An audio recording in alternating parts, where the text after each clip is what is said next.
முன்னாள் தலைமைச் செயலர் ராமமோகன ராவ் சிகிச்சைக்காக அரசு மருத்துவமனைக்கு மாற்றப்படும் முடிவு விசாரணை சரியான திசையில் செல்ல உதவும் என தமிழக பாஜக தலைவர் தமிழிசை சவுந்தரராஜன் தெரிவித்துள்ளார்.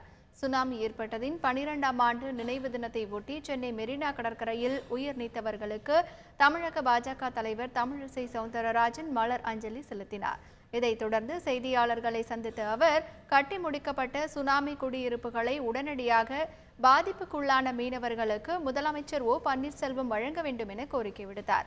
மேலும் முன்னாள் தலைமைச் செயலாளர் ராமமோகன ராவை தற்போது தனியார் மருத்துவமனையில் இருந்து அரசு மருத்துவமனைக்கு மாற்ற முடிவு செய்திருப்பது விசாரணை சரியான திசையில் செல்ல உதவும் என்று தமிழிசை சவுந்தரராஜன் நம்பிக்கை தெரிவித்தார்.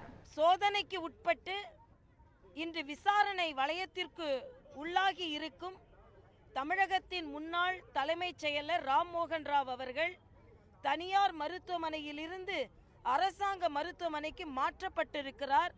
அதுவும் வருமான வரித்துறையின் கோரிக்கைக்கு இணங்க என்ற செய்தி இப்பொழுது வந்திருக்கிறது. இது விசாரணை சரியான திசையில் செல்வதற்கு உதவியாக இருக்கும் என்பது எனது கருத்து.